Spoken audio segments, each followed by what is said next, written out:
Po šio vaizdo įrašo jūs į virvę žiūrėsite visiškai kitaip.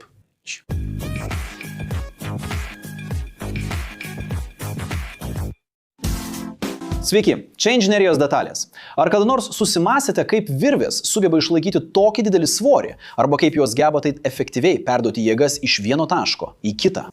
Pagalvokite apie paskutinį kartą, kai matėte kraną keliantį milžinišką krovinį, alpinistą kabantį ant vertikalios sienos, arba net paprastą žvejybinį tinklą plūduriuojantį jūroje. Visuose šiuose scenarijuose virvė yra tylioji pagrindinė veikėja. Bet kas iš tikrųjų lemia, kad šis atrodytų paprastas elementas yra toks patikimas? O virvės yra linijiniai ir lankstus elementai, galintys perduoti jėgas tempiant, skirtingai nei strypai ar sijos, kurios gali veikti tiek gniuždant, tiek lenkiant. Virvė veikia tik tada, kai ji yra įtempta, nes jei ją stumsite, ji sulinks. Būtent ši savybė ir daro ją tokią naudingą. Taip yra todėl, kad jos lankstumas leidžia apeiti kliūtis, pereiti per skriemulius ir apgaubti objektus, o viduje esantys siūlai išdėstyti per visą ilgį pasidalyja tempimo jėgą. Bet kada mes pradėjome naudoti virves? Virvių istorija lydi pačią žmonijos inžinerijos istoriją jau tūkstančius metų. Gerokai anksčiau, nei buvo pradėti apdirbti metalai, jau buvo pinamos augalinės skaidulos, kad būtų galima virkti akmenis, pririšti laivus ir statyti pastogės. Kas prisimena Tarzano filmus? Lianos, ant kurių karstumasi tikriausiai labiausiai primena virves. Kanapių, sizalio ir medvilnės skaidulos šimtmečius dominavo dėl jų prieinamumo ir lengvo apdirbimo. Su pramonės revoliucija ir vėliau vystantis sintetiniams polimerams. 20 amžiuje atsirado tokios medžiagos kaip nailonas, poliesteris ir polipropilenas, kurios suteikė didžiulį tempimąjį stiprumą, ilgaamžiškumą ir savybių kontrolę. Tuo pačiu metu metalurgija leido sukurti plieninius lynus, kurie yra būtini tiltams, keltuvams, kranams ir liftams. Šiandien be klasikinių medžiagų egzistuoja ir aukštos kokybės medžiagos, tokios kaip aramido arba kevlaro pluoštai ir itin didelės molekulinės masės polietilenas, kaip UHMWPE, žinomas kaip diniema arba spektra, kurie derina didelį stiprumą su mažu svoriu. Evoliucija ne tik išplėtė taikymo sritis, bet ir patobulino supratimą, kaip projektuoti virves kiekvienam poreikiui. Bet galų gale apie kokias virvių rūšis mes kalbame. Paprastas būdas jas suskirstyti pagal medžiagą. Natūralios tokios kaip kanapė, sizalis ir medvilnė turi gerą sukibimą ir yra malonios liesti, tačiau sugeria vandenį, praranda stiprumą sušlapusios ir greičiau susidėvi, laikui bėgant. Sintetinės virvės tapo dominuojančios, nes užtikrina labiau prognozuojamą veikimą. Nailonas yra labai tvirtas ir elastingas, puikiai sugeria smūgius. Poliesteris mažiau tamprus, puikiai atsparus dilimui ir UV spinduliams, o polipropilenas yra lengvas ir plūduriuoja, todėl naudingas vandens aplinkoje, nors yra mažiau atsparus dilimui ir karščiai. Pažangiosios skaidulos, tokios kaip UHMWPE ir aramidai, pasižymi itin dideliu stiprumu ir labai mažu tamprumu. Tačiau UHMWPE yra jautrus trinties sukeltai šilumai, o aramidai, nors ir atlaiko aukštą temperatūrą, yra mažiau atsparus lenkimo nuovargiui. Be jų yra ir plieniniai lynai arba trosai, pagaminti iš vielų, susuktų arba supintų į pluoštus, kurie yra neprilygstami savo stiprumu ir ilgaamžiškumu. Tinkamai suprojektuoti ir prižiūrimi jie yra sunkesni ir reikalauja specifinės apžiūros bei priežiūros. Kitas klasifikavimo būdas yra pagal taikymą laipiojimui. Dinaminės virvės yra sukurtos taip, kad turėtų tam tikrą tamprumą ir sugertų kritimo energiją, sumažindamos smūgio jėgą tenkančią laipiotojui.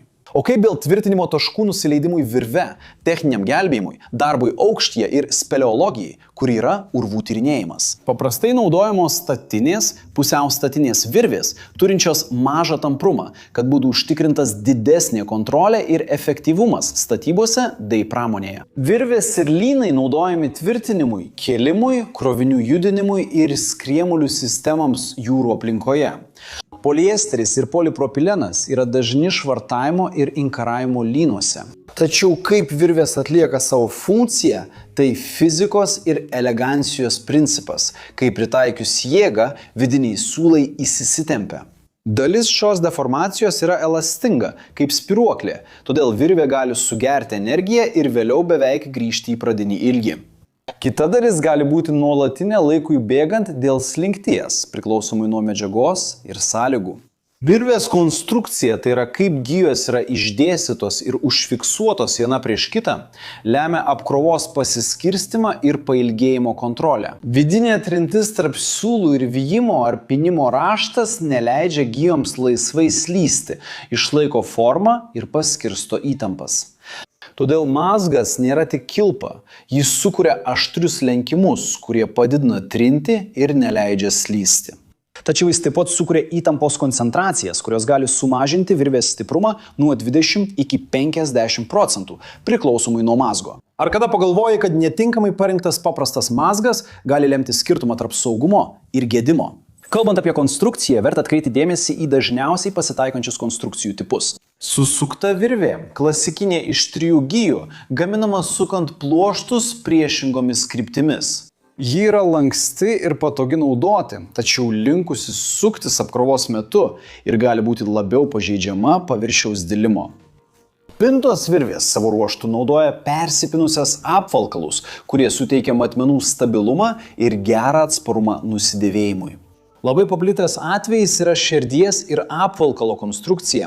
Su šerdimi ir apvalkalu, koje lygiagrečių arba šiek tiek susuktų siūlų šerdis suteikia pagrindinį stiprumą virvės viduje. Kol pintas apvalkalas saugo nuo dilimo, UV spindulių ir purvo, šiuolaikinės laipimo virvės remiasi šiuo principu. Šerdis sukurta tam, kad išsitemptų smūgio metu, o apvalkalas apsaugo ir pagerina valdymą. Plieninėse lynuose principas yra analogiškas. Plonos vielos sudaro gijas, kurios sudaro sruogas, o šios galiausiai sudaro lyną. Su specifinėmis konstrukcijomis, tokiamis kaip 619 arba 636, kurios suderina lankstumą ir atsparumą lenkimo nuovargį. Tačiau kas iš tikrųjų svarbiausia naudojant praktiškai?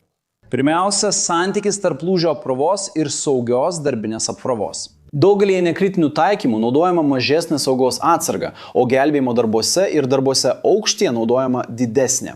Standartai ir gerosios praktikos nustato griežtesnius saugumo koeficientus ir inspekcijos kriterijus. Pagal tamprumą dinaminės virvės išsitempia, kad sugertų energiją, o statinės virvės išlaiko ilgį dėl efektyvumo. Trečia, aplinka. Vanduo, temperatūra, cheminės medžiagos ir UV spinduliuotė skirtingai veikia medžiagas. Pavyzdžiui, nailonas sugeria vandenį ir gali prarasti stiprumą būdamas šlapias, o poliesteris geriau išlaiko savybės drėgmėje ir yra atsparus UV spinduliams. Polipropilenas plūduriuoja, tačiau yra mažiau atsparus aukštai temperatūrai ir dilimai. Kad suprastumėte, kodėl prasminga naudoti plūduriuojančią virvę gelbėjimo rate, bet ne gervėje su mažais ir karštais skriemuliais. O kaip dėl mazgų? Žinoti, kokį mazgą naudosite, yra labai svarbu, nes nuo mazgo tipo priklauso ir virvės elgsena. Pavyzdžiui, skriemulių sistemose kampai ir trintis keičia tikrąją apkrovą tvirtinimo taškuose. Nežinau, ar jau pastebėjote. Kadangi svarbi ir kreivė, nes kiekviena virvė turi rekomenduojamą minimalų lenkimo spindulį. Taip yra todėl, kad einant per aštrius kampus arba labai mažus kriemulius, įtampa susikoncentruoja ir nuovargis paspartėja. Virvę apsaugoti kampiniais apsaugais, rankovėmis ar voleliais yra paprasta praktika, kuri prailgina jos tarnavimo laiką ir sumažina riziką. Vizualinė ir lytėjimo patikra taip pat yra būtina, ieškant suplokštėjusių vietų, atvirų skaidulų, pūslių, sukietėjimo nuo karščio, pjūvių, spalvos pakitimų ir užteršimo cheminėmis medžiagomis. Virvėse su šerdimi ir apvalkalu pažeidimai apvalkale gali slėpti problemas šerdyje, o jei kyla abejonių, išmesti yra saugiau nei rizikuoti. Tinkamai parinktos ir naudojamos virvės paverčia paskirstytas ir dinaminės jėgas nuspėjamomis ir valdomomis. O kai jos parinktos netinkamai arba netinkamai prižiūrimos, gali staiga sugesti. Todėl žinoti pagrindinės medžiagos savybės, konstrukciją ir gerasias naudojimo praktikas yra itin svarbu. Jei žiūrėjote iki šios vietos ir jums patiko šis vaizdo įrašas, nepamirškite užsiprenumeruoti, jei dar to nepadarėte. Paspauskite patinka ir įjunkite pranešimų varpelį. Ir jei manote, kad mūsų turinys įdomus, apsvarstykite galimybę tapti nariu, kad padėtumėte mums toliau kurti turinį šioje platformoje ir būtumėte paminėti mūsų vaizdo įrašuose. O jei norite sužinoti daugiau apie mūsų rekomenduojamus kursus, nuskenuokite šalia esantį QR kodą arba paspauskite nuorodą vaizdo įrašo aprašyme. Kad galėtumėte pasinaudoti įvairiomis galimybėmis tobulinti įgūdžius, kurie padarys skirtumą jūsų karjeroje. O ar jūs kasdien naudojate virvę ar lyną? Ar mokate surišti vadinamąjį sunkvežimio mazdą? O galbūt jau išmokote, kaip susivinioti virvę taip, kad ji neišsinarpliotų, kaip prireiks naudoti? Pakomentuokite. Čia apačioje, kad komentarai taptų papildomos šio vaizdo įrašos informacijos erdve. Čia šone yra 2 įdomus vaizdo įrašų variantai, kuriuos turėtumėte pažiūrėti, kad praplėstumėte savo žinias ir patenkintumėte smalsumą. Ir jei norite prisidėti prie mūsų, paspauskite patinka, užsiprenumeruokite kanalą, įjunkite varpelį ir apsvarstykite galimybę tapti kanalo nariu. Štai taip, inžinerijos entuziastai, didelis apkabinimas ir pasimatysime kitame vaizdo įraše.